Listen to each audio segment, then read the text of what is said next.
What is going on YouTube? What is going on collectors? Welcome to another episode of Comic Card Checklist where I provide you guys a checklist in the description. For today's episode, it's going to be this Amazing Spider-Man 30th anniversary celebrating 1962 to 1992.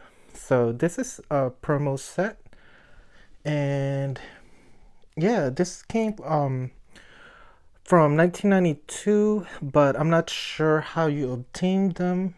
You obtained them. They come from a pack. So you pretty much get them in a pack like this of 5, and all of them seem to be in order from 1 through 5 as well. And I'm not really sure how to acquire these, if they were given out as promos for a comic book, or if you purchase a comic book you would get this as an insert. So I'm not really sure and haven't been able to find information for that, but if you guys know, definitely let me know so I could update the checklist for you guys. But the information I have for this is that it's from 1992, titled Amazing Spider-Man. It doesn't really say 30th anniversary, but it just says 30th here, but I guess it's assumed that it's the anniversary from 1962 to 1992. So it's another collaboration with Marvel and Impel, and this is Impel's logo. And if you guys didn't know who Impel is the company that used to be Skybox. So Impel turned into Skybox when it collapsed, and then it merged with Fleer to become Fleer Skybox, and that company was also purchased by Upper Deck. So pretty much none of those companies exist now. Maybe they're like sub companies, but overall everything is controlled by Upper Deck now. But Impel disappeared, I think, around 1992. Actually, this might be their last card set for this year, 1992, because I think all the cards 1993 are Skybox, where they changed their name from Impel. So these were available in the US. They're also size 2.5 by 3.5, typical normal size cards, and the stock is 20 point as well. I just put them as Marvel comic book promos. So the theme of these cards is that they celebrate the 30th anniversary of Spider-Man. And then in the back, you have a whole bunch of information. We have quotes all the way at the top, and then we have their first appearances. Then a description about the character, and then some facts about them, or they call it web singer, but it's pretty much just facts. So yeah, this is a very small set, and with the exception of 2 cards, all of the cards have different artists. As far as errors for these cards, all of them seems to be pretty consistent. I haven't seen any like error cards for this yet.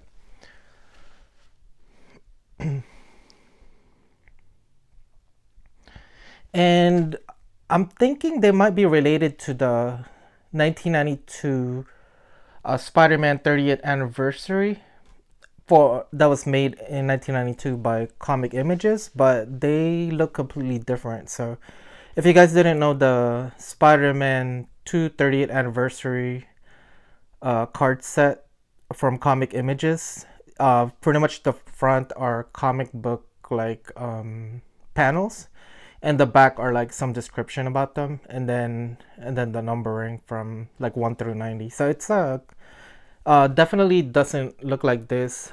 For one, this has bordering. The other one doesn't even have the Spider-Man logo on it, I don't think, like this. And the back definitely is not formatted like this, so completely different set. Um, and I think that's about it. So this is one of probably one of the shortest one I'm going to do with just 5 cards, but I guess I'll make it longer by showing you guys these 5 cards and reading the back. But yeah, pretty much a small set. So we'll start with the Amazing Spider-Man, and this one is I can never permit one innocent being to come to harm because Spider-Man failed to act. Spider-Man number 50, July 1967. I'm not sure if that was his origin.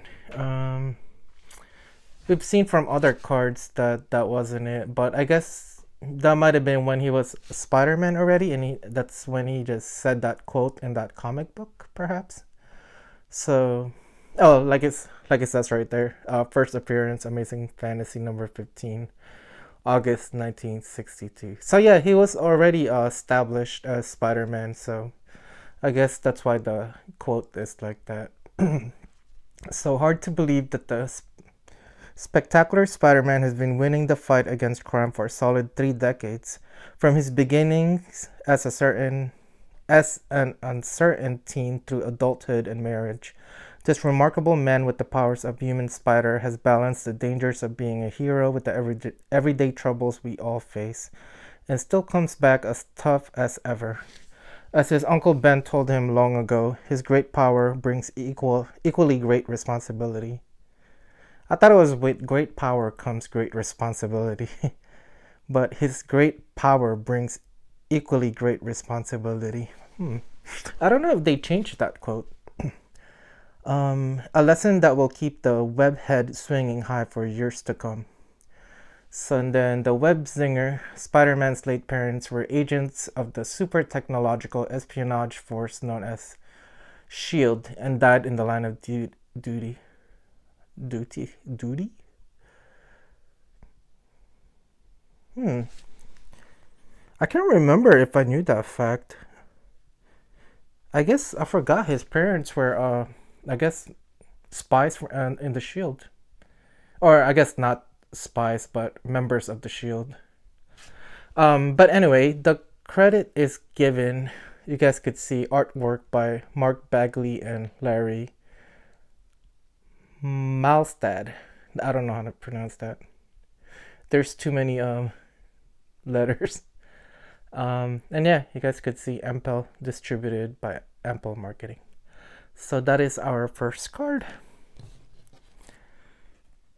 Then we have oh, you guys could see the signature too. I think I saw them earlier. It's one here.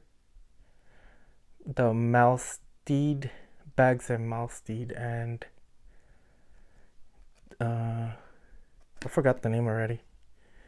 Mark Bagley and Larry Mahistadt. I don't know why it's written Bags and Mahistadt, but mounts. Is that Mark Bagley's signature? It doesn't look right. Anyway, this one is by Romita, so he's probably one of the more famous one. I think Bagley's pretty famous too, but I'm not really sure as far as popularity for the artist, but I definitely recognize the name. So, face it, Tiger, you just hit the jackpot. Amazing Spider-Man number 42, November 1966.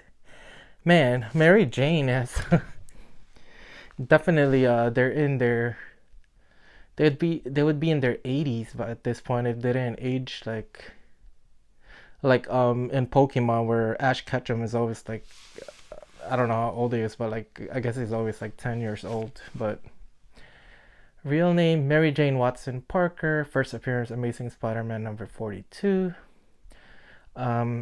No person is more important in Spider-Man's world than the beautiful Mary Jane, for as Peter Parker's wife, she shares in the burdens and trials that only a superhero's family can know. Close friends since their teenage years, MJ and Peter are now equally close partners in life. And this remarkable. I lost where I was reading. I was trying to look at the camera and look at the card at the same time. Close friends since their teenage years, MJ and Peter are now equally close partners in life, and this remarkable woman handles her marriage to Spider Man with as much ease as she does her career as a top fashion model. Was she a model? I can't remember what her job was in the. I guess they were in college at the time for the most. I think the most parts I've seen with Mary Jane. So Mary Jane is one of the few people ever to deduce on their own that Peter Parker is actually the Amazing Spider-Man. You kind of notice when you spend a lot of time with a certain person, you know. Artwork by John Romita. Our third card. This looks like the Venom symbiote. There's the Bagley and Mahistadt and mounts. Oh, I guess that's Bagley's signature and Mahistadt's signature right there. I'm not sure where the mounts come from, but yeah, it should be the same. So this one, it's really weird to have a piece of clothing which obeys my mental commands. Amazing Spider-Man, number 256. Real name inapplicable. First appearance, Secret Wars, number 8, December 1984. When Spider-Man's familiar red and blue costume was destroyed during the cosmic struggle known as the Secret Wars, an alien device created a uniform for him, a miraculous black costume that seemed to have a life on its own. At first, delighted with his new look, Spidey soon discovered that the costume was in reality an alien symbiote with its own plans, which included taking over Spider-Man's life. With the help of the Fantastic Four, the alien costume was finally subdued, but it has returned more than once to give Spidey his share of trouble. In the movie, I think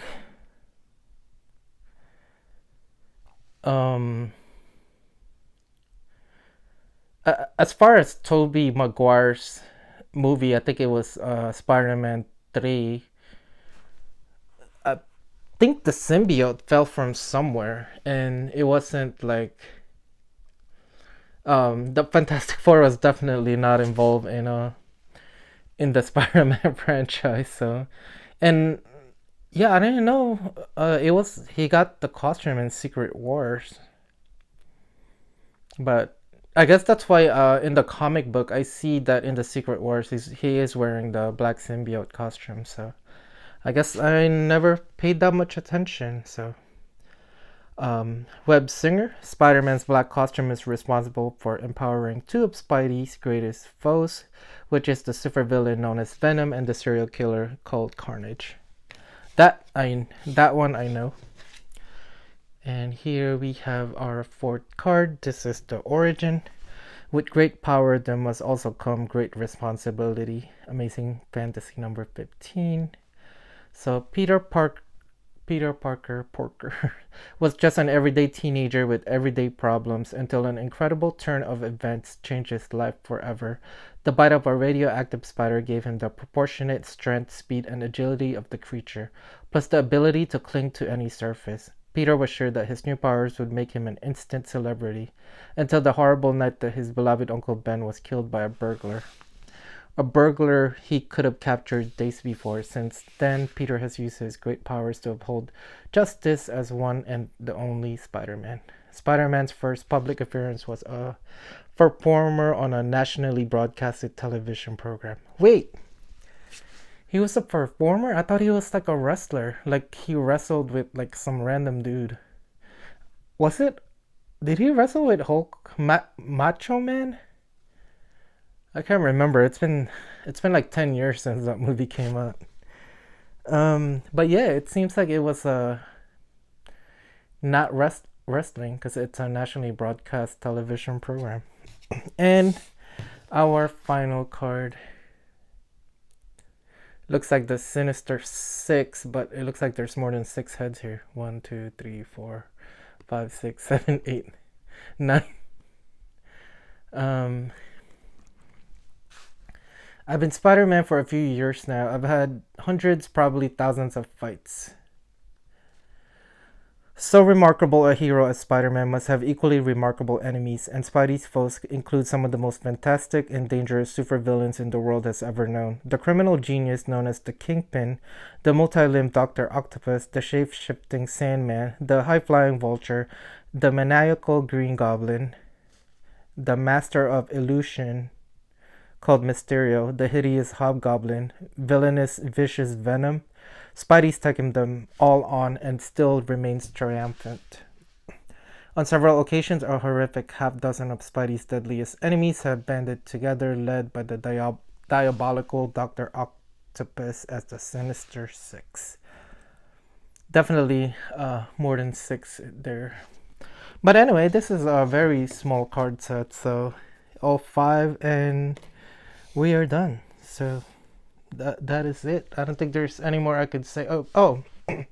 So price wise, I just give this 1 out of 5. Popularity, I gave it 2 out of 5, and rarity is 1 out of 5. I don't think it's that rare. I see it online all the time.